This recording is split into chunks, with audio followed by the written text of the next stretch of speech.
Well, hello. Well, hey. No, that's fine. Whatever. Hey, you know. Once upon a time, I used to say, "Well, hey, everyone, and welcome to another episode of," and then I would pause, Right. and you would say, "The Movie Men." Right. Somewhere down the line, there was a shift. Right. We changed things up, and we've never really discussed it. I don't know. It wasn't, Yes, it's a touchy subject, I guess. My name is Brady. And I'm Pete.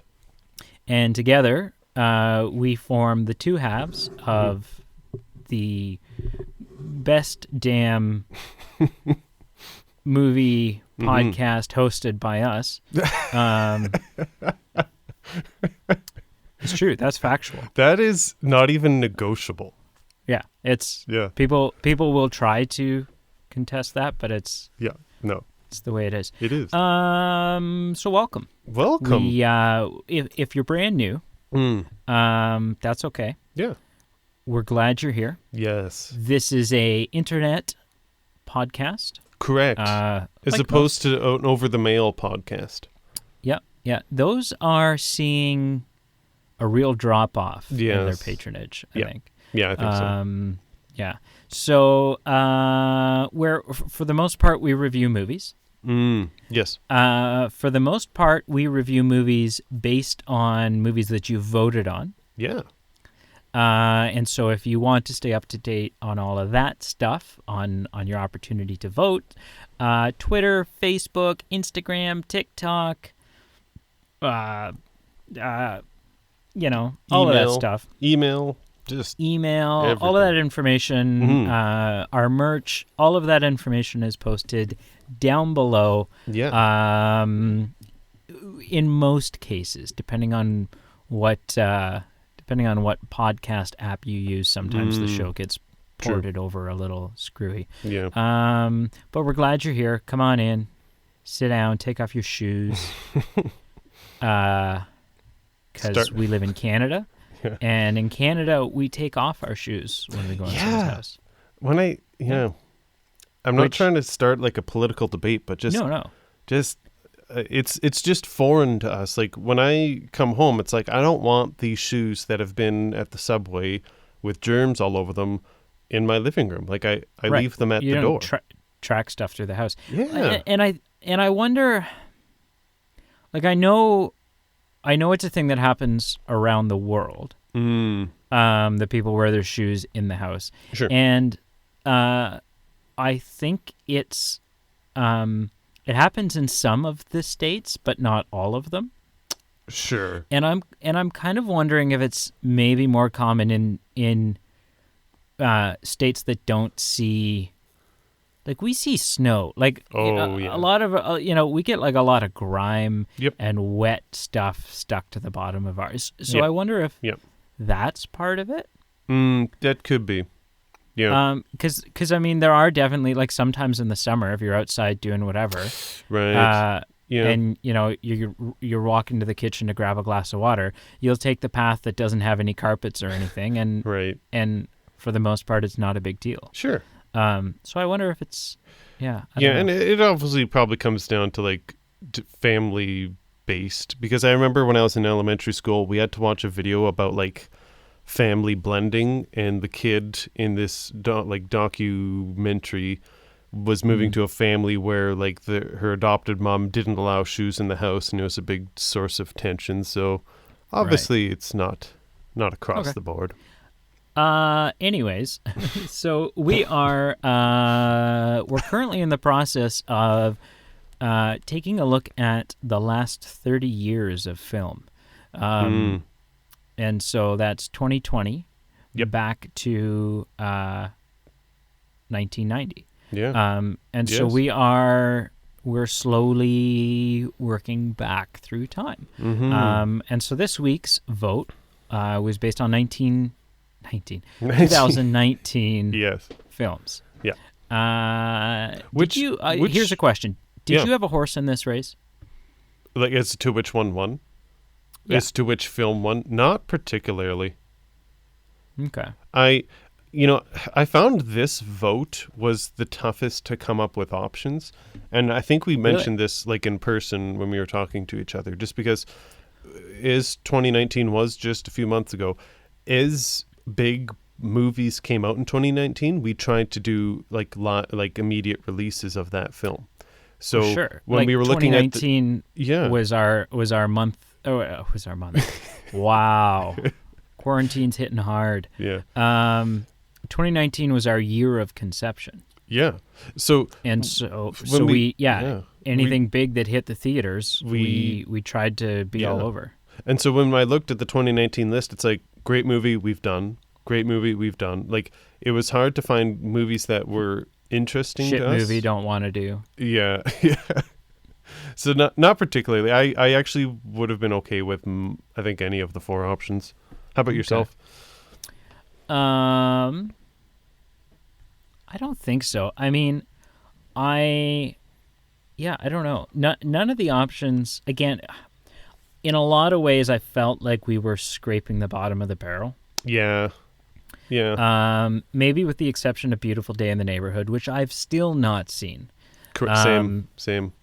And I'm not a big Mr. Rogers person, but I am a big Tom Hanks person, and I really enjoy biographical movies. And I would agree, but just as a specific on that, I feel like that's a bit like, I didn't realize this, but I have a feeling that movie is a bit of a bait and switch, because as we found out at the Oscars, Tom Hanks was nominated for an award, but it wasn't a main supporting role. It was like, it wasn't a best actor. It was like a supporting role. So I have a feeling he's not going to be the main premise of that movie. Right. That that the movie's actually about the reporter. Yeah. Which, yeah, anyway. So the movie Us won. Right. It did? Yeah. Is that not what you watched and reviewed? No, because so when I was messaging you, because I was trying to like prepare what film or like what I should be watching, and I said, what are we recording about this episode? And you said, this episode is Us, like This Is Us. So I watched all the first season of This Is Us, getting ready to talk about that. Weird. I think it's slightly different than the movie Us. Well, okay, possibly. But let's continue anyways, and maybe it'll line up and make sense. You never know. Yeah. So Us. Had you seen Us before this? Once.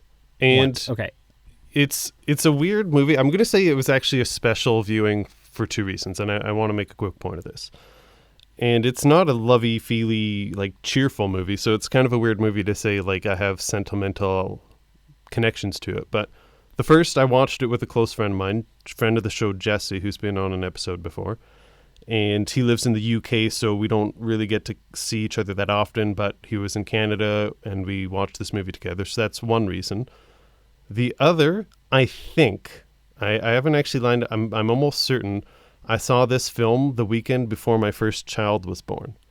So it's interesting to like watch this film again for the first time since then, and interesting being like, wow, like if I had known the first time I watched this scene that within the next week this would have gone down. It's just kind of an interesting focal point to kind of pinpoint some of your life's memories too.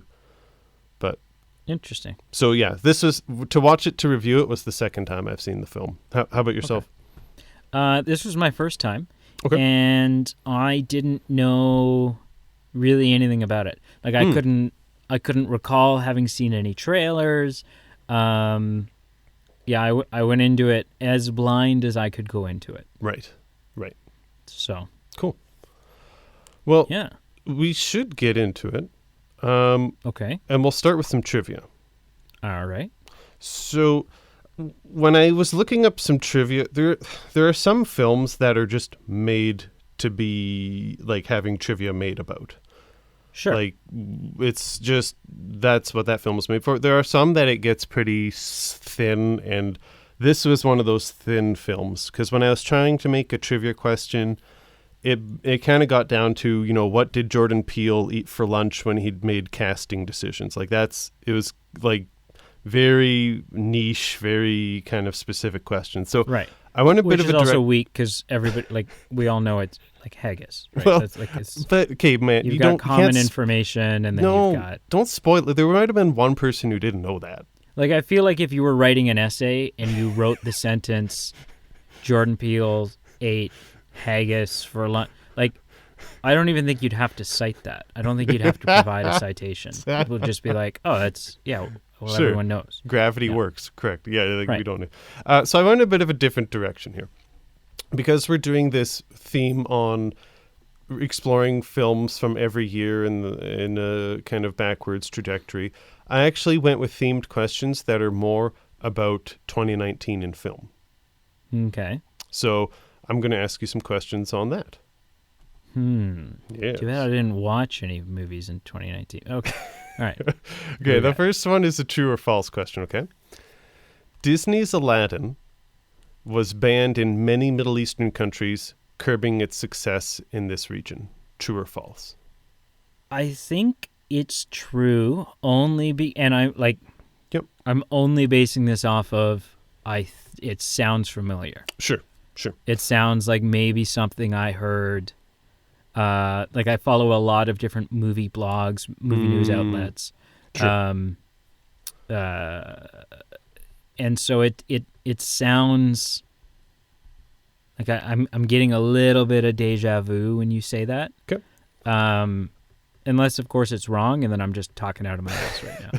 So I guess the one kind of vague thing is it says the source I found said Middle Eastern countries, so without an itemized list there could be some different interpretations of what countries are included, but the point of the way this question that I found online is false. It was not banned in Middle Eastern countries, and in fact it became the highest grossing release of all time in the Middle East. And specifically with Aladdin in general, the film also surpassed Independence Day to become Will Smith's highest grossing film worldwide. Right. I did know that. Mm-hmm. Yeah, Question number 2. Which 2019 film became the highest grossing musical of all time? Oh, musicals from 2019. Mm-hmm. I mean, I feel like you can't provide options. Yeah, it would be really, really hard to. I can, but it'll. Okay, let me process here. 2019 musicals. No, hang on. We've reviewed some of them. If that gives you a hint. 2019. Some of the options. We reviewed some 2019 musicals? Well, the category is highest grossing musical films. So, but still, it was a 2019 film. Correct. Yeah. Okay. So, I mean, I think the second Mary Poppins film came out in 2019, but I don't think that was... That was 2018. 2018. Yeah. Okay. Musicals in 2019. What's defined a musical? Are we counting Frozen 2 as a musical? Yes. Okay. So 2019 is Frozen 2. Mm-hmm. The live action Lion King. Yep. Movie. Yep. I would consider that one. Probably Aladdin. Aladdin would be one. Yep. Yeah, I would also consider that one. Cats. Definitely Cats. Which I think I'm going to eliminate that option. Maybe. And then was Rocket Man last year? Oh, the Elton John one? The Elton John one. I don't know. Okay. Which is kind of a tell, which obviously might be an indication for that it might not be the answer. Okay. In my mind, it's got to be between Frozen 2 and Lion King. Okay. I'm going to say Lion King. But probably not by much. I think Frozen 2 is probably... Like, I think it definitely goes Lion King and then Frozen 2. Right. And it's probably not a huge gap. Right. So that is correct. Sweet. And it is 1-2. So Lion King is first of all time as far as highest grossing musical films. Frozen 2 is right there behind it. I mean, no, it's not that much different. For us, it's life-changing money. It's the difference of 1.6 billion to 1.4 billion. So in the context, it's not that much. Yeah, and it's 200 million still. I mean, I'd take it. I would. Straight up. I certainly wouldn't give that money away again. But hey, we all have to learn sometimes. Live and learn. Live and learn. I'm not going to ask this as a question. I'm just stating this. 2019 was the first year to have 9 films cross the $1 billion milestone. Wow. The last record was 5, and that happened in 2015 and 2018. So here's the thing about that. Sure. We are seeing bigger and bigger, like even counting for inflation. We are seeing bigger and bigger and bigger and bigger box office numbers, more than ever. Sure. And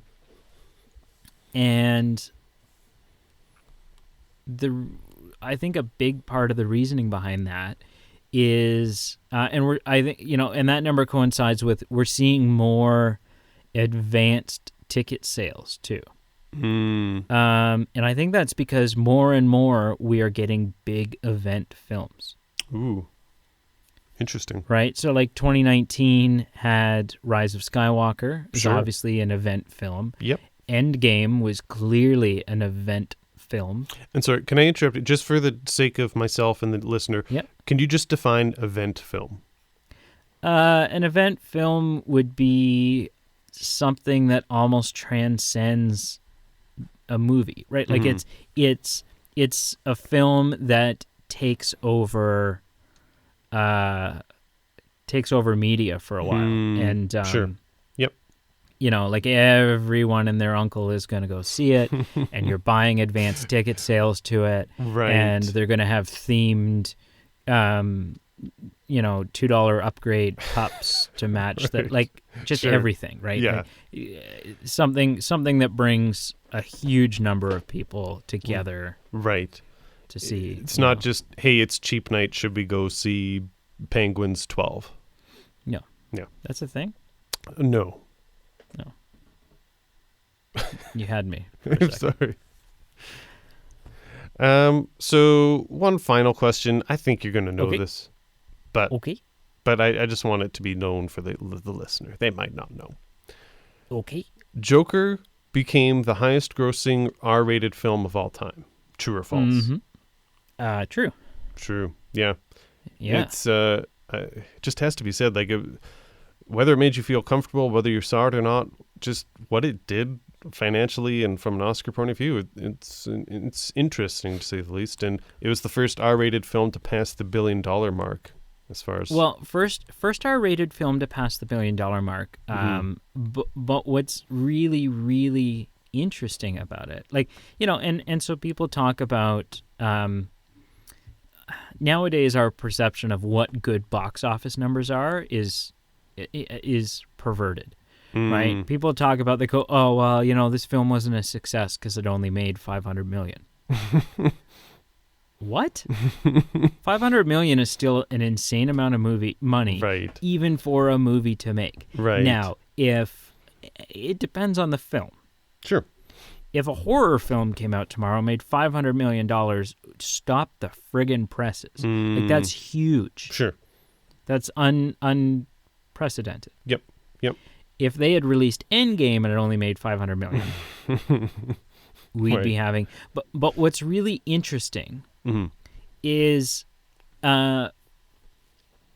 that Joker made like $1.1 billion. Right.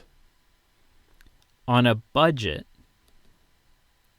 of $55 million. Right. That is a big deal. That is a huge turnaround. And the fact that a lot of the films that you see that reach $1 billion Yep. usually have several $100 million put into them. So if you look at Endgame, I've got it up here. You're exactly right. Like, sure, it really almost doubled, almost tripled what Joker did at 2.7 billion worldwide, but the budget was 356 million. Right. Right. Which is huge. Yeah. Oh yeah. A third of $1 billion was spent to make a movie. Sure. It's huge. Mm-hmm. But it was good trivia, man. Thanks. Thank you. So, all right. Should we get into it? Yes. Mm-hmm. So we're going to do something a bit different this week, where we can still discuss the film in general as we go along, and we can round to some stuff at the end that if you want to bring up or I want to bring up, we can still do that. But I'm going to go through some theories about this movie as far as what we think really happened, or what was this movie talking about. Just because one comment on one of the votes was getting some clarity after seeing this film. And right. I just thought it'd be a fun way. I'm going to go through theory by theory, and I'll give you a theory, and you can say, I see it, I don't, or I think it's all hogwash. Sure. And, okay. And so that our listeners know, mm-hmm. I have the same collective knowledge right now as the listeners. This is pretty much news to me what the plan is and how, Yeah. Like you basically just called me and said, "Hey, let's make a podcast." And I was like, "Okay. What should we?" And you're like, "Shut up. I have a plan." I've got a plan. Got a plan. All right. We should review This Is Us. Yeah. I don't even think I know that show. Oh, it's like completely different from Us in that maybe I would like it then. It's it's like I've only seen like the first episode, but it's one of those shows that from my understanding, Emily Mater watches it, my wife watches it. I think they talk about it sometimes.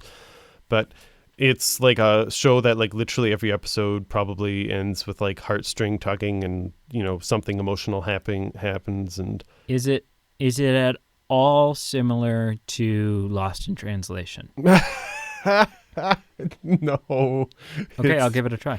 That's good gravy. Oh, if anyone's out there, do not. No.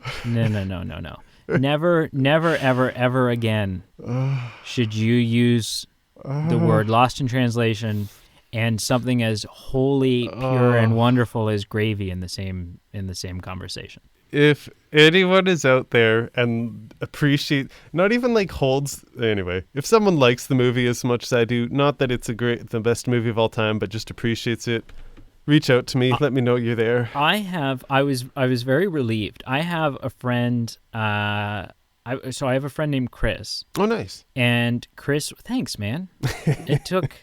It was an uphill battle for a while, but I pulled it off. And Chris was watching a movie. I can't remember the name of the movie, but Chris was watching a movie and he posted about it online afterwards, and he was like, "This film is awful. Like it just doesn't go anywhere." Oh no! And, and I was really displeased with it. Sure. And I commented on it, and I was like, "Yeah, that's Lost in Translation for me." And he was like, "No, this film's worse." Oh, and wow. I was like, okay, well, I'm not going to get into, sure. this back and forth. Yeah. But then another friend commented on, sort of replied to my comment. And yeah, we had a fun little back and forth about Lost in Translation. Nice. And how like the polarizing piss us off power that Lost in Translation has, because you just spend the whole movie going, when is there going to be, like, is this when the plot starts? Like, what's it? Yeah. Just for clarity for the listener, I'm not saying I want Lost in Translation tattooed above my back, on my back, just above my belt line. But I'm just saying I appreciate it. I think it's an enjoyable film, and that's all I'll say. And we're all different. Yeah. And I mean, there wouldn't really be your upper back. You said your upper back or lower back? I was trying to like politely anatomically describe a tramp stamp. A tramp stamp? Yeah. Yeah. I don't know if you unless you get the Halle Berry's Catwoman laser removed. I don't know if you're gonna have room. Yeah, we'll see. That's another discussion. Okay, fire away, Captain. Okay, let's get into this. I'm gonna get into some theories, and I'm gonna start it off with this film really took on a new meaning or a new interpretation upon a second viewing, and I'll say that. Okay, all right. Just. Nothing at all is random. Everything in this film has a distinct purpose. So whether it's used to fuel the themes or the elements or foreshadowing, just the scene where, the woman's in the living room saying, once upon a time there was a girl, and she goes on and on and on. Upon viewing it, immediately you realize, okay, that wasn't metaphorical like maybe we thought it was. It's literal. We see a spider crawling across the table with a fake spider next to it, and later the two women are face down on the table next to these spiders. So all these little things that upon a first viewing I could just kind of watched and shrugged off. You realize there's a lot of specific stuff, and everything has a reason. There's so much duality in this film. Oh yeah. Particularly with two things. Like you said, there's a lot of duality when it comes to a real and a fake version of things, or a light and a dark side of things, or a up and a down, or whatever. Yep. And then another reoccurring thing, and I actually watched a video on this, and it pops up way, way more often than even I picked up on when I was watching it. But the theming of 11/11. Yes, yeah. Shows up everywhere. Everywhere, yeah. And even though I had seen this before, I feel like I was even more tense the second time I was watching it. Even I knew what was going on, when the quote-unquote mother was like, okay, we need to lock the doors, we need to call the cops, and everyone was like, oh, it's fine. I was still getting tense. I'm like, gosh, dang it. This woman knows what shit's about to go down. Listen to her. Right. But anyway, so I'm going to go through. There's basically three main theories. They're pretty quick. I'll just kind of go point by point. There's a fourth one that's kind of a fringe one, but you'll see how it's connected. So basically 3 to 4 theories. It'll be kind of a quick bullet point, and after each one you can be like, yay, nay, that's terrible, that's awful, my ears are bleeding. Or my ears are nurtured by this. I'll keep the options open here. So, what I thought this movie was about when I finished this film was that the whole film in general is just a comment on social class, keeping others below, and just class distinction in general. We're all the same in that, in this movie, in this case, they were identicals of each other, but just generally as human beings, we're all the same, yet some are held down, some are privileged. And, we see examples of this in the film where the girl goes on, or the woman goes on explaining how, others received wonderful food and wonderful toys, but those in the shadow ate raw rabbit meat and sharp toys that hurt themselves. And just even when we get to the symbolism of in the final kind of climax in the final act, when the mother's looking for her son Jason and goes down a one-way escalator that descends to where these people live. There is just a single escalator, not bilateral, going up and down, just a single directional escalator. And just essentially the shadow people performing the Hands Across America, which we were introduced to at the beginning of the movie, is also, I feel, just kind of a general tie to kind of maybe alleviating poverty in general, and that's kind of how they decided to embody their resistance. Which, as a side note, that was a real thing. The Hands Across, yeah. Apparently it raised. I was so curious. I had no idea if it was just kind of farcical or not, but it literally raised $15 million back in the day for hunger, homelessness, poverty. So that's theory number one. Okay. What do you think about that? I mean, I can't. I can't poke holes in any of that. Okay. That all. It's interesting. That's not an aspect of it that I had looked at. Cool. I mean, I think what's interesting is you've got 3 or 4 theories. And I think it's quite possible that they're all going to end up being at least somewhat true. Right. Yep. Yeah. So I mean, I think this is probably definitely part of it. Now I want to come out with an outrageous theory, just so there's one that you like can't say is true. Like, okay. The next one is actually that it's ancient aliens with the pyramids. Really? No. Honestly? Not even, no. So the next one is more just on an individual level, like duality and humanity. So, and you kind of referenced this, you made a comment about this, but duality in every human. So the lady says, once upon a time there was a girl and a shadow, and the two were connected. And essentially just like extrapolating what she's saying, we all have a dark and a light element to each individual person. And even at the park, when Adelaide at the beginning encounters her other self, the ride itself that she goes into is called Vision Quest, Find Yourself. And, the shadows of this family, the mirror images of this family all have horrifying elements to each one, so in each individual. So the son has shadows, burns, scars on his face. The mother has a hoarse voice. The daughter just looks evil as heck. And the father couldn't speak. So I think theory 2, and this was actually Jesse's theory, so the credit goes to where credit is due. But when we watched this, when we finished this film, that's kind of what he was kind of feeling. And I kind of saw some merit to that. Yeah. I mean, it would appear that, with the exception of Red, like Adelaide's clone, yep. None of them can speak. Right, and that becomes clear by the end of the film. Yeah. Yeah. Again, I would agree with this. I think this is not too dissimilar from what I walked away kind of thinking was an overarching theme. Okay. Cool. But I think the way that I had mentally worded it was that because each person is ultimately each person goes up against their duplicate. Okay. Right. At no point is someone being hunted by one of the others. True. And so I think partially what I took away from it was that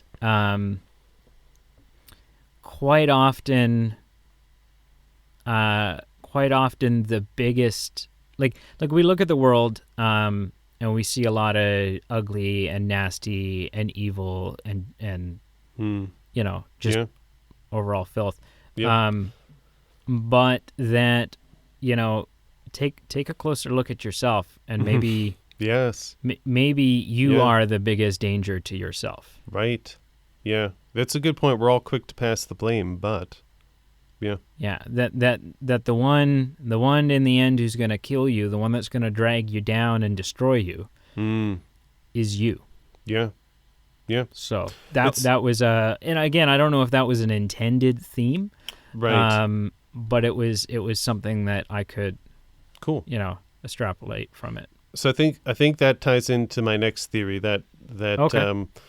I got this from, now this, the first one was my own, the second was from Jesse. This one is from New Rock Stars, the YouTube channel, and I think this ties into kind of what you're saying, and it's specifically the theory of just facing our own personal demons. So in this case, we, the audience, or us, on the surface, are monsters who worship false idols instead of appreciating our true privilege.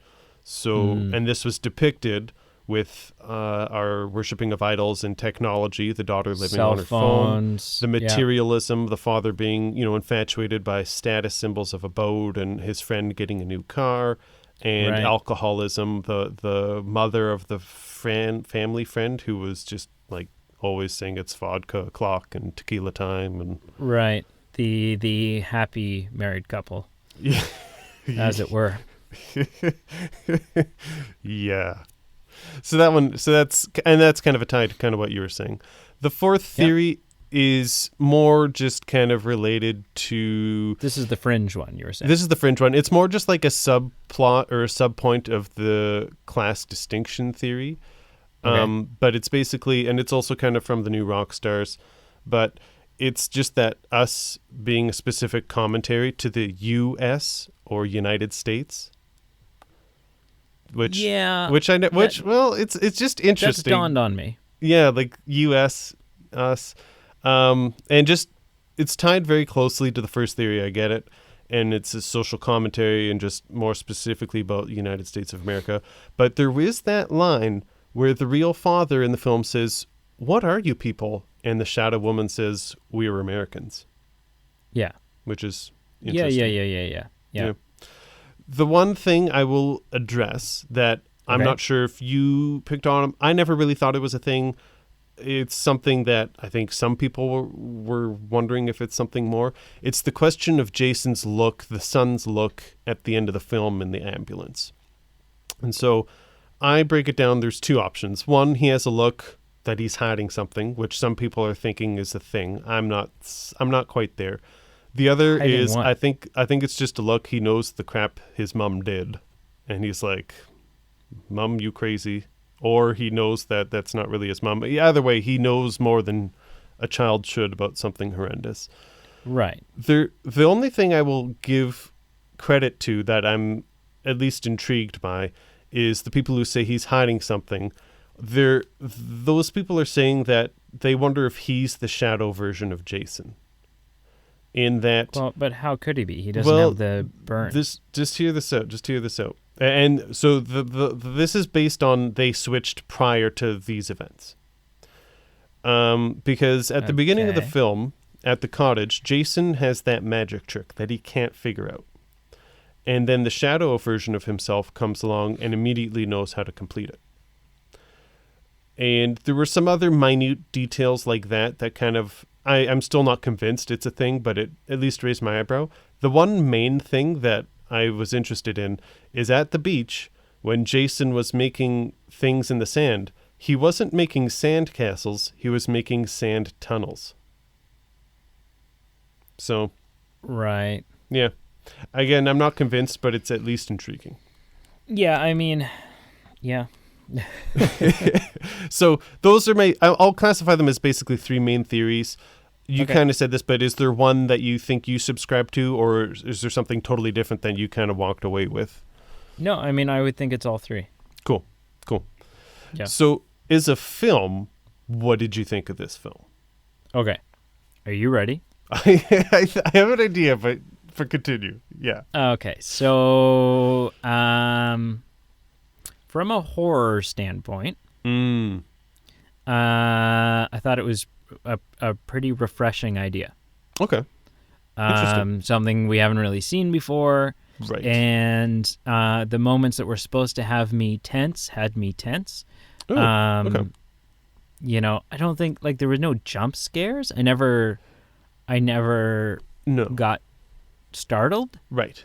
But I felt the when they're at the end of the drive, there's just so much unknown. Mm-hmm. Yep. And the film does explaining the scale of the situation to you. Sure. The film does a really good job at unpacking and unraveling the story. So you go from at the beginning of the film, for a good chunk of the film, your assumption is that what is happening to this family is an isolated incident. Right. They're alone in this experience. And then you discover that, the happy married couple and their twins are also encountering it. Mm-hmm. And then we go from there to watching on the TV to see this is a countrywide phenomenon. Oh, yeah.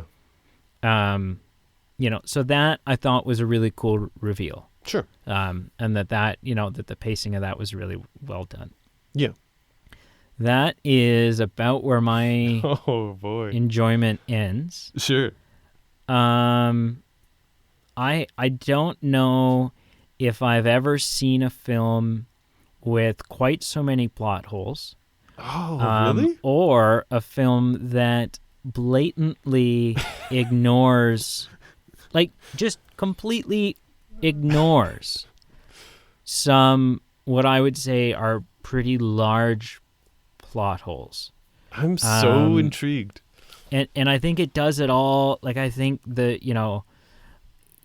someone online, I saw someone comment on a YouTube video, and it was perfect. It was the best comment. Okay.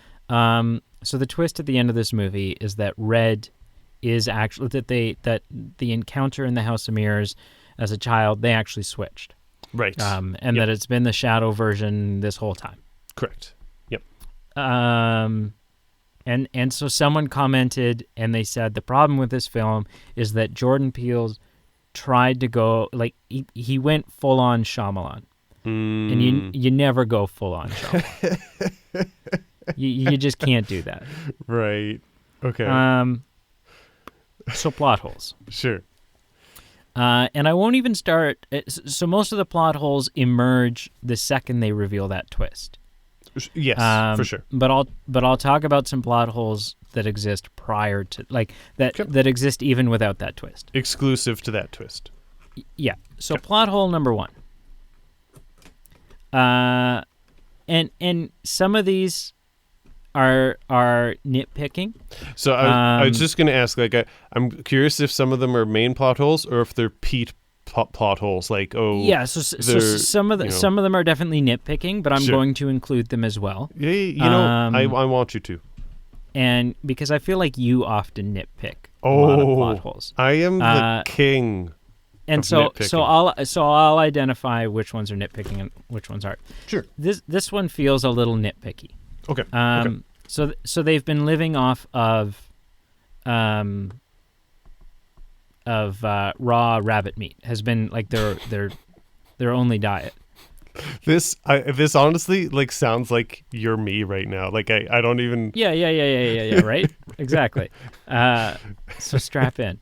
Strap in. But yeah, they're living off raw rabbit meat. It is the only food source they have. Okay. So they're all dead. Because they've all died from malnutrition and scurvy. Ago. No sunlight.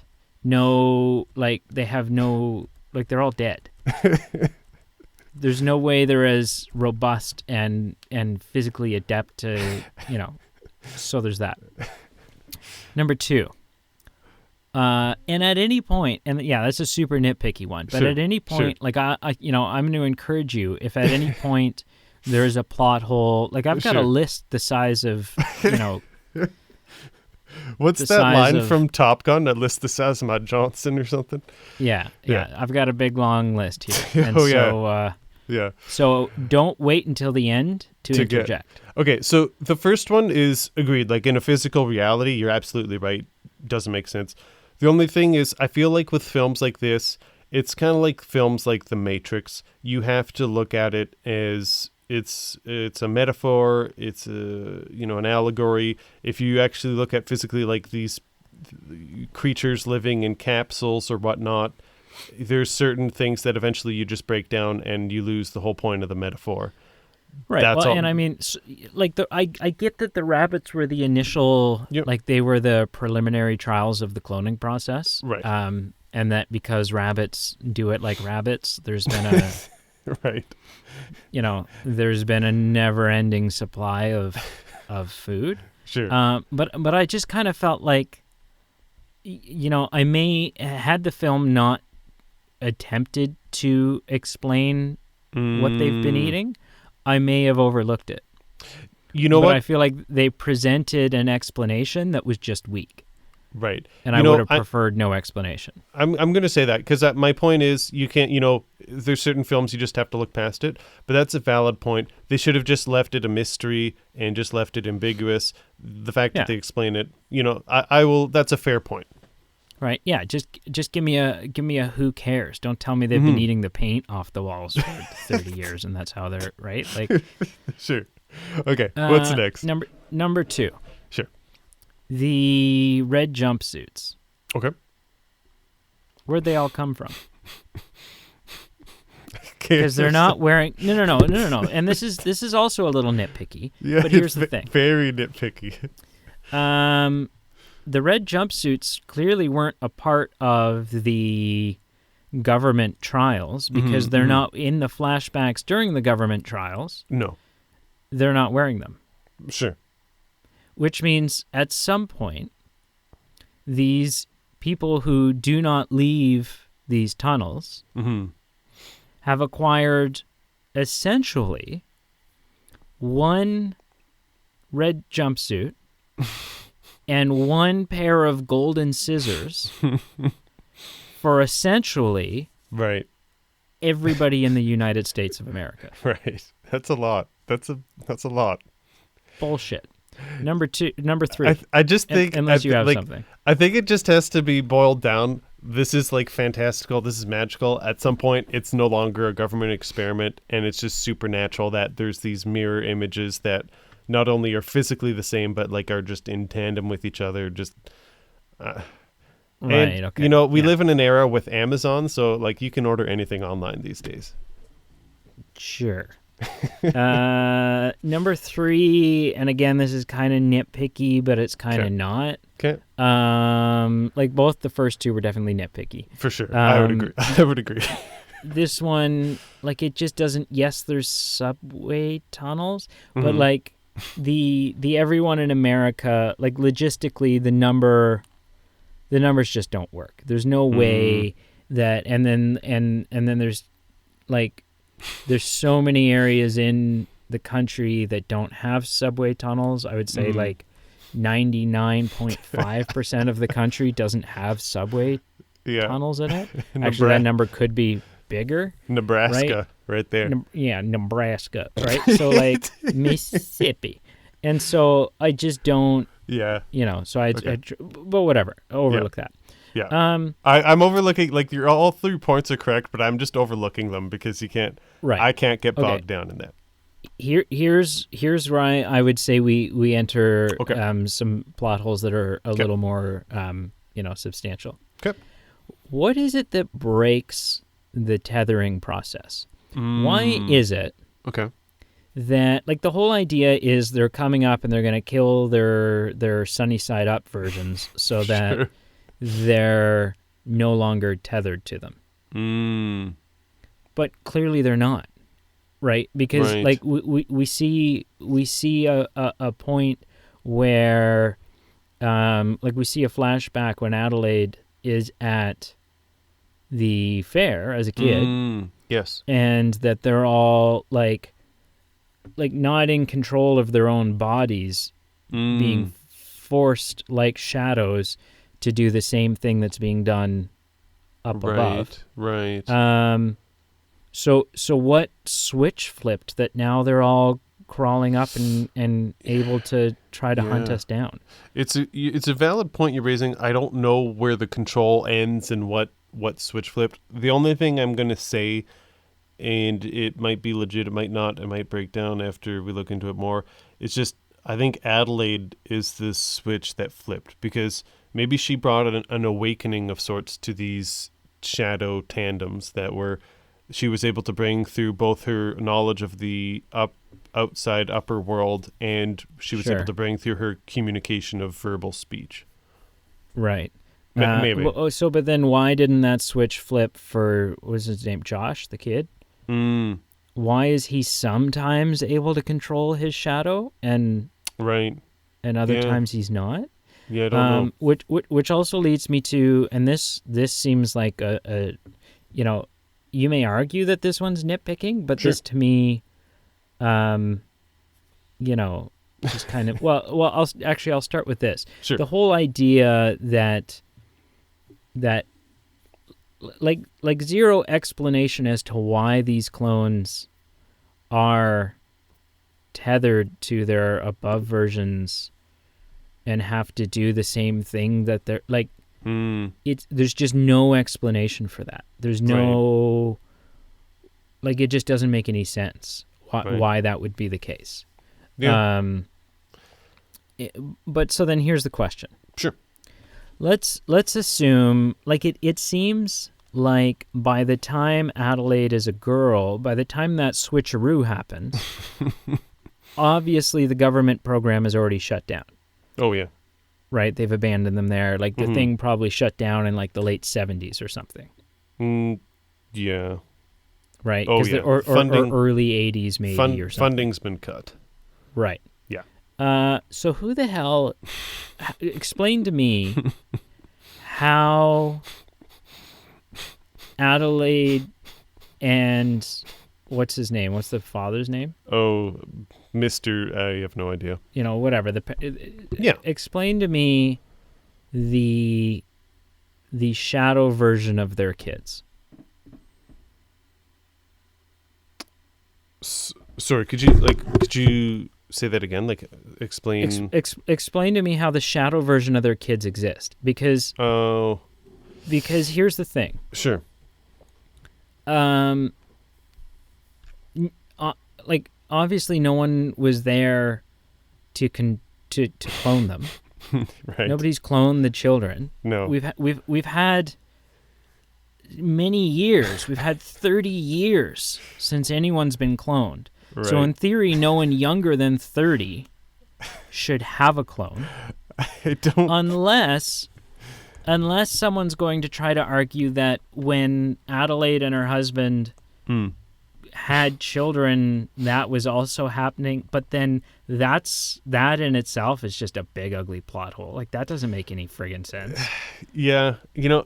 I can't argue any of these things. Like, this is, if you break something down too much, like, this is just a piece of art that's supposed to have just like a story being told and metaphor. And if you break down, what movie they watched on movie night and how they paid their income tax in these tunnels, there's going to be holes. Oh, but I feel like that's like, who are these people and where did they, like, what is the actual story you're trying to tell me here? I feel like okay. But they're just like, essentially, I'm not trying to sidestep the question, but I think it's just they are mirrors of each other, and what's happening in one world, what's happening in the upper world is reflected to a degree in the world below. It doesn't seem to be the other way around, I would think. I think it's more just the people, the shadow people are kind of tied to a string as if they were shadows. As if they were shadows. Okay. So is it a geographical thing? Like, just for some reason being in the subway tunnel causes you, or do you think it's because they're clones?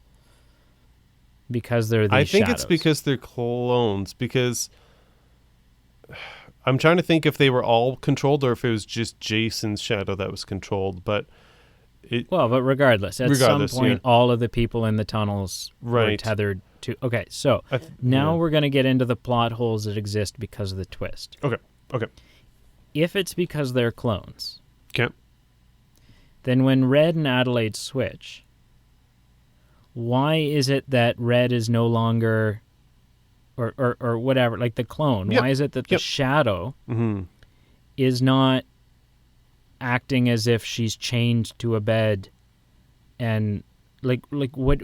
Why is she no longer? She's suddenly just no longer tethered because she's not in that place. Yeah, I think it comes down to just she had an awakening, and I don't know why, but she just kind of bolted from her people, and unlike her people that were just kind of in a trance, when she saw Adelaide, instead of just mirroring what Adelaide did, she literally just tried to strangle her and handcuffed her to a bed. And I don't know what spawned this awakening in this one individual, and how she was able to get up into the House of Mirrors in the first place. I don't know. Because then the next question is, like, so then somehow in the course of 2 weeks or however long, like those counseling sessions, she learns to talk no problem.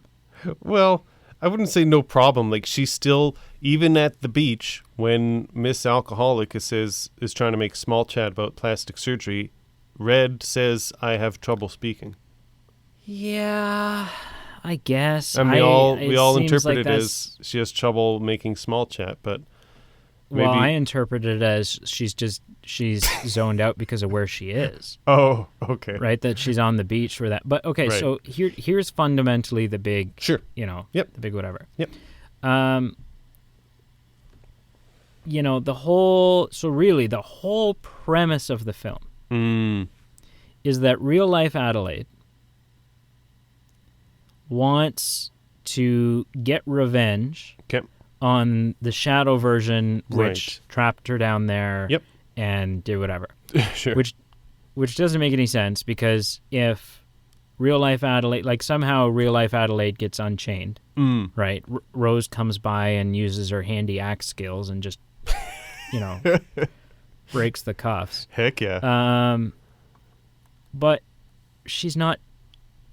She's like, and then she becomes, like, so clearly it's a geographical thing because for a while, anyways, Adelaide became tethered because she was in having dance recitals underground and banging her head off the walls.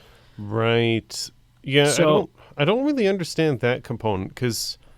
Right. Like, but that's just what I'm saying is like, you have to at least like give us a little more exposition. So that we're not going, you're showing me scenes that don't make any sense. Like they're just visuals, right? They're not most of these anything or most of these things I'm just kind of they're bouncing off of me because I'm not too bothered by them. And this one it doesn't ruin the film for me, but it's a valid point because like it's almost as if once we find out the M. Night Shyamalan component of this, you kind of raise your eyebrow and you say, really? Like you waited 25, 35 years before you made your move? Like why? Right. Why? Like why didn't she? Like she's okay. So she's probably like 7 or something or 8 or something. Yeah. And she has the autonomy. But walk your ass out of there. You know who your parents are. Yeah. She you has probably the autonomy know where they live. to cause an uprising at some point. So why wait the 35? Like that. You likely know your phone number. Like go home. Yeah. Like why? And so here's the movie wrecking plot point. Okay. Everything else I could go, oh well, I wish they'd explain that, but it doesn't make any sense. And for the record, I'm okay they didn't explain those things, but I understand where you're coming from. So here's the movie wrecking plot hole. Okay. My socks are pulled up. The whole point is that Adelaide is seeking revenge on Red. Okay. Right? Yep. Yeah. And so she rallies everyone together. It's going to be this whole big thing. It's going to, whatever. She's going to, okay. Yep. It makes sense why, that makes sense. And it makes sense that why Red, or the shadow version who's been living up above, who clearly remembers, knows what she did. Oh, yeah. Oh, yeah. Big time. Is playing stupid, but like it makes sense why she's playing stupid because she's got a facade to uphold. Yep. Oh yeah. But Adelaide, real life Adelaide,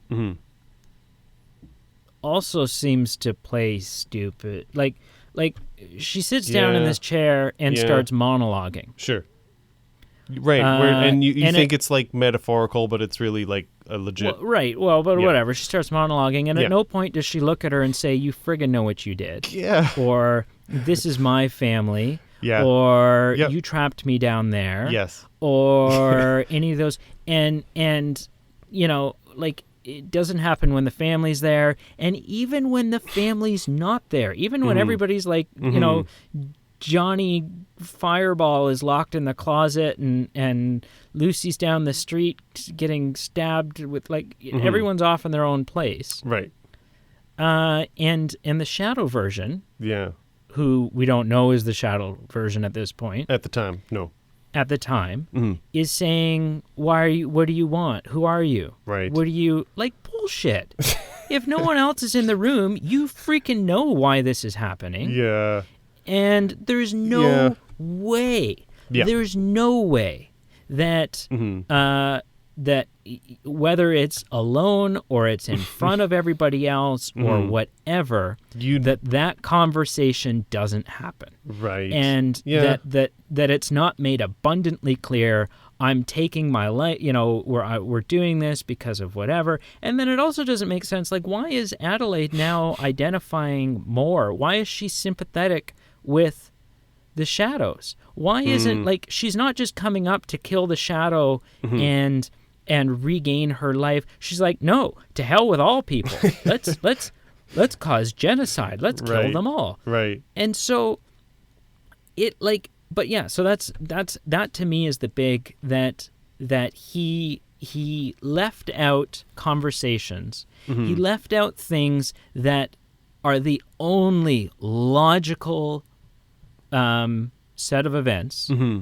in order to have a big payoff twist at the end, Yeah. which in turn ruins it, because Yeah. it goes, oh well, they switched and the second that happens, at least for me and the person I was watching it with, we stopped and looked at each other and we're like, no, bullshit. That doesn't make any sense. And we spent like 20 minutes trying to make excuses for it and try to go, well, maybe. And it was like, no, in no universe does it make sense that, like, if this is the whole point, if this is the cause, if this is why this is happening, her 35-year plotted motivation to come up and kick some shadow ass, and all the other humans, like this shadow must die, but so must so must everybody else, and so must,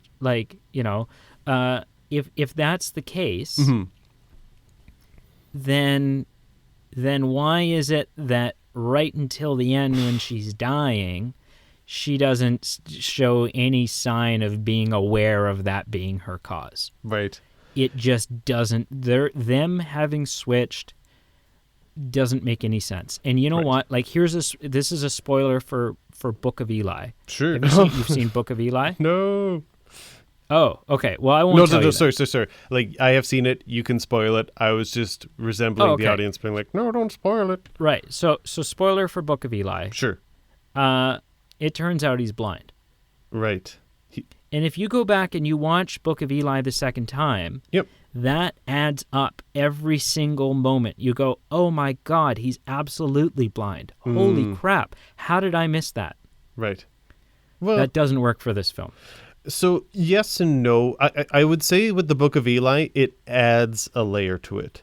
Like, every scene you go, that not only does that make sense, but the film is almost stronger with that knowledge and realizing, wow, like, this holds up. He never shoots first. He uses the sound of other people shooting to figure out where they are. You don't realize it, but he is, like, when he's scavenging through a house, he is kind of fumbling through the cupboards a little bit, like and he's feeling, using his senses. He's feeling things. He's and you're going, holy crap! Like, it checks out. That plot twist holds up, and you can't punch any holes in it. So here's the thing, though. I did watch this movie for the second time, and it's hard to compare to Book of Eli because it's different for a few reasons, but what it fundamentally comes down to is, I think this film is an okay film. I think this film was definitely, like you said, very heavy on the M. Night Shyamalan. I gotta poke that fork here and twist it and blow your mind. And it did come at the cost of, as far as a character motivation, some of those scenes don't make sense. As far as, like, why would you have all this? What do you want? We're kept in the dark. Every scene with Adelaide and Red in it together instantly doesn't make any sense. Because there's no way that dialogue doesn't happen. I want to make the distinction. The way, while watching this film the second time, it's still, like, every scene makes sense once you realize it's together. From a character motivation perspective, it doesn't make sense. I will agree on that. If you understand, like, what I'm saying. Yeah, I mean, I think the movie still makes sense. It's just the twist doesn't make sense. And so much. If you take out the 20 seconds where it shows them having switched, then this film still doesn't become my favorite film. No. And I still wish they'd explain some other things. Sure. But it like triples in its quality. You go, okay, you know what? It's there's no real fallacy in this film. I watched this film and I thought it was interesting. If it hadn't had the twist, I would have thought it was just as interesting. With it having the twist, I'm not bothered by it. I don't think it was necessary. I definitely do think they were maybe trying a little hard for that twist. Yeah, but the twist doesn't add a layer for me. It just doesn't. It almost complicates things. It because it doesn't. If you look at all of the messages that this film is trying to tell you, that twist doesn't enhance any of those messages. It doesn't make any of those messages more profound. Sure. No. All it does, it doesn't improve the film. All it does is create holes. All it does is create things where you go, well, it makes moments where you have to make excuses for the film. Sure. I'll say this again. Watching it a second time, it holds up. There's things that add to the context that you realize this is why this is happening. Even when it comes down to who you think the mother is going in the woods and you go, why isn't she just killing her daughter? It's because she has this attachment of she's really the shadow mother. That's really her daughter. She can't bring herself to kill that shadow daughter. Is it really her daughter? She didn't give birth to it. It gets complicated. But it's not even her family. It gets complicated. But my point is, there are little subtleties where I watch the film, and like Book of Eli, it holds up in that, okay, this is said for that reason, or this is done for that reason, with the ultimate knowledge of what the twist is. But what I will say is something I never considered before, is there is a character motivation hole in that some of the dialogue, some of the actions don't make sense from a character perspective of why would they do this, why would they say that, or why would they withhold this. And the only reason is for the audience to be in the dark so that there can be the twist. Right. I think the film's way more powerful if the whole reason they're there is just because they're sick of being the shutaways. I'll say the twist didn't ruin it for me, but I see, like, if the twist wasn't in there, I think it would have been just as fine. Yeah, and I would, and again, in my opinion, cool. better. Cool. One question I have is, it's possible that I was bored and playing on my phone at the wrong moment. Sure. What the hell happens to the dad and the daughter? Like, they're there when the boy goes missing. And then, like, he's got a messed up leg, and she's stupid or something. And then the mother goes off. But, like, do they die? They didn't die. No. But essentially what just happened, the mother went chasing Jason. Father and daughter went and they needed a new car because theirs was on fire. So they stopped just walked at the Dairy Queen. Stopped, got a McDouble. They were like walking the streets, and they go, oh crap, there's like the string of the shadow people holding hands. They hide in an ambulance. Then eventually Jason and mother come back and they drive away in an ambulance. So nothing, they're just kind of killing time, really. Okay. Yeah. What do you give this movie on a scale of 10? 0 to 10. Essentially, it's when I watched this film, I wasn't thinking, boy, this is Oscar bait. Boy, this is the film of 2019. Boy, I'm getting a tattoo of this as soon as I can. Oh, I just watched it. It was an entertaining film. It was an interesting film. Made me raise my eyebrows a few times. I thought about it, had a discussion with Jesse after I watched it. So it was interesting enough that I wanted to talk about it. But I gave it an 8.3 out of 10. I wouldn't mind, in that my category, it falls in the highest category of I wouldn't mind paying money to see it in theater. But by far, it's definitely just a film. Okay. It's just a film. What would you give it out of 10? I have 2 ratings for it. I have rating based on the movie I watched. Okay. And then rating based on the edit where right. that 20 seconds of twist is taken out. And I feel that's a fair approach. Like, that's a good approach to have, just because you're not just throwing the baby out with the bathwater. You're going to say, okay, here it is. Break it down. Right. So with the plot twist in it, as is, yep, I give it a 3. Ooh, okay, wow. This is like, that plot twist is so, detrimental. I think it just says too much about a poor filmmaking approach. Tactic. Yeah. Without the plot twist, it goes up to a 6.5. Wow. So a huge swing. That is a huge and swing. My scale kind of works like, obviously we have different scales. Yep. Because at a 6.5, even at the 3, Mm-hmm. I would probably go see it in the theater. Oh, cool. Just because all the I'd walk out of the theater and I'd be grumbling about this, same the things. stupid plot hole. Yeah. But again, like the frightening scenes or the tense scenes are tense enough. I think it'd make a fun theater experience. It would still be fun to see with a big sound system in the dark. Yep. That's fair. So cool. Yeah. What'd you watch this week? What I watched this week? So I watched... What films entered your repertoire of films having been viewed? I totally thought you were going to say Retinas. It's better than Rectum. No, Retinas. No, I know, but and Retinas are better than Rectum. Oh. Right? Like what films enter your Rectum this week is not only a new T-shirt that we're going to be selling shortly. I'm sidestepping that question. I watched Reflections on Titanic. So it was a documentary you recommended to me, 2012, covering kind of the quasi-release of Titanic from 1997. Which I acknowledged probably wouldn't change your opinion on my argument. Sure. But may, may move the meter a little closer towards the center. Sure. So you're right. Like it didn't convert me, and it's hard to measure something that subjective of where did I move on the meter. I'm going to say I'm unchanged. What I'll say it did do is it just reassured me of my thoughts on this film of just that Titanic, James Cameron's Titanic is just fantastic. It really is.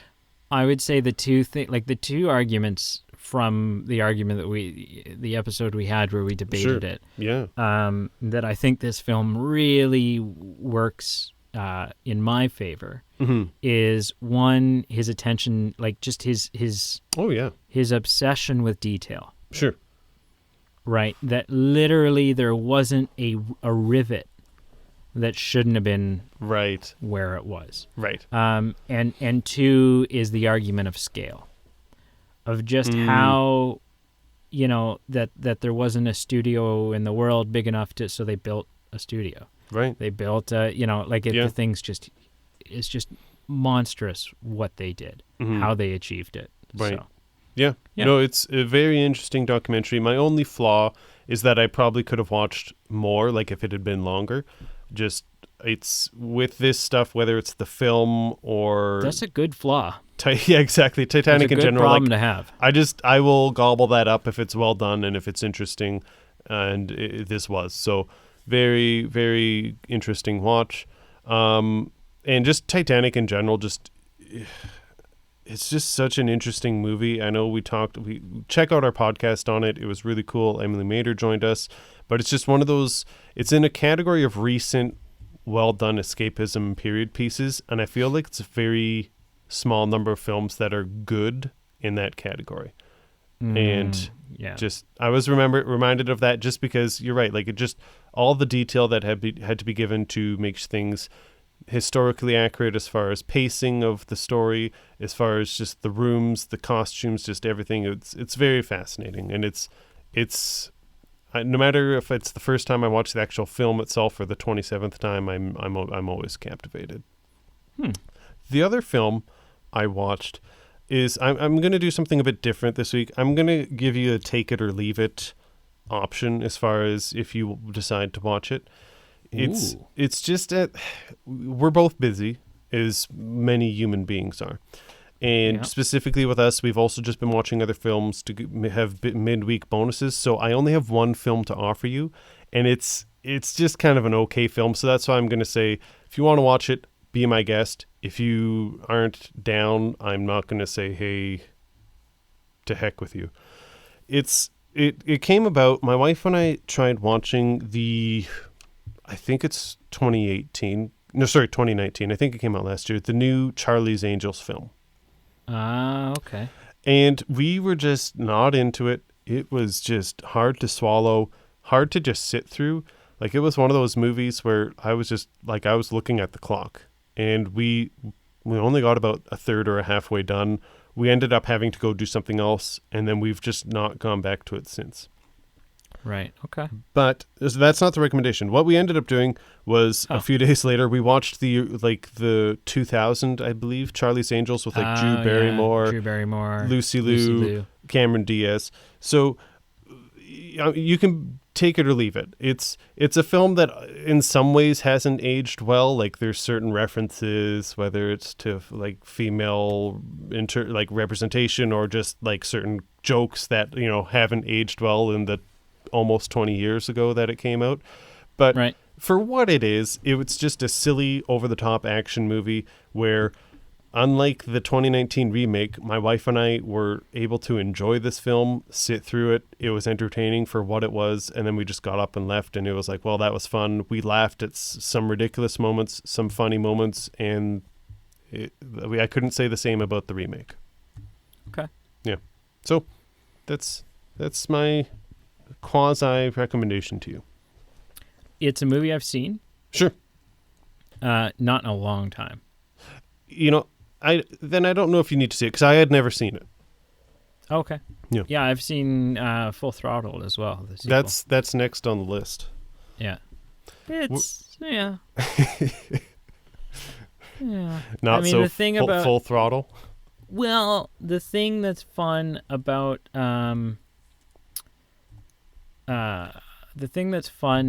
Full Throttle is that it, I believe, let me just make sure before I'm making a fool of myself. It's got Matt LeBlanc in it. Oh, really? Yeah, and Shia LaBeouf. He really? And Crispin Glover. See, Matt LeBlanc was in the first one, but Shia LaBeouf in Full Throttle. Yeah. Interesting.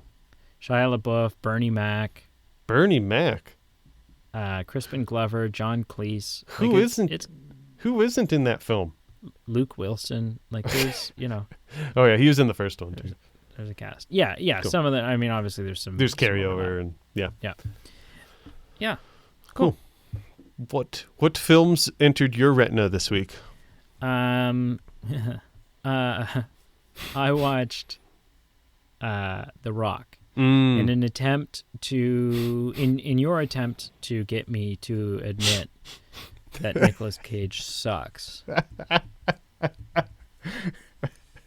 Didn't work. No, it's not a good film. Well, okay, it's not a bad film. Right. If you simply recast Nicolas Cage, it's a pretty good movie. Would be my would be my take on that. It's just it wasn't a nice movie for you to recommend. And so here's the thing. As much as I made a joke out of it when I said I'm not sure if this is going to prove my point or disprove it, I sincerely didn't recommend it out of spite. Like I've watched this film before, and I don't think you did. And I like, it's kind of one of those guilty pleasure movies that it's not good, it's not great, it's not bad. It's just kind of, you watch it, it has some Sean Connery, it has some cheesy 90s action, and it's a 90s action film. Yeah, exactly. Yeah. You know, it is what it is. And it's directed by Michael Bay, so like everything from bananas to nuclear bombs explode. Yeah, exactly. Which, you know, win all around. I've got a film for you. Cool. That I'm not going to say is take it or leave it. Okay. I'm also not going to say it's good. But here's the thing. So it came out in let me see here. It came out in 2020.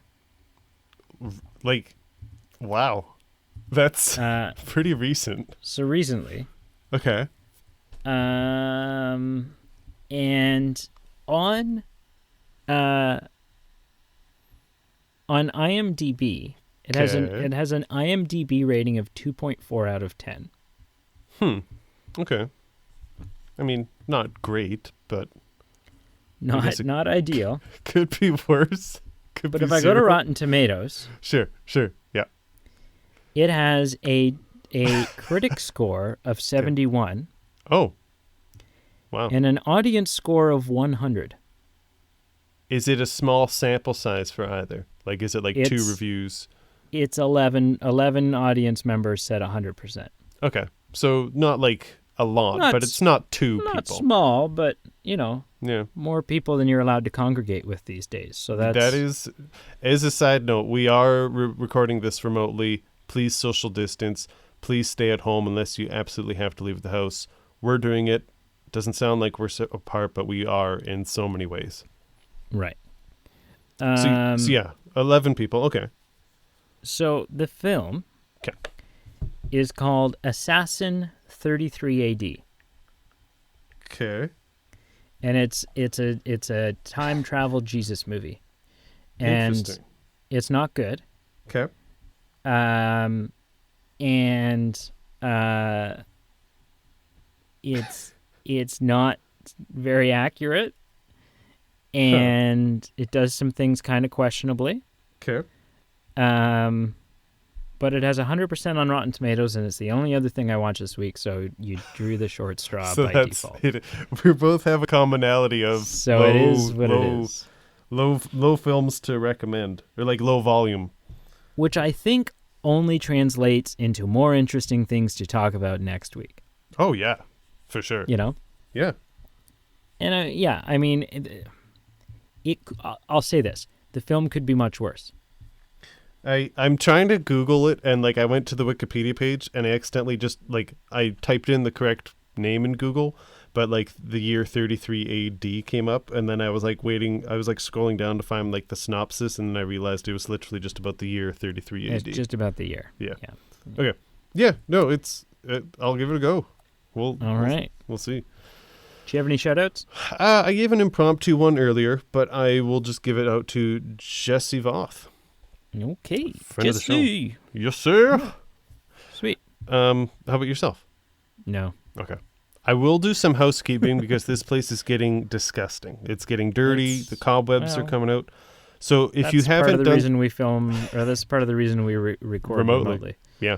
So if you haven't already, please officially like, follow, subscribe wherever you follow us on social media or listen to us on platforms.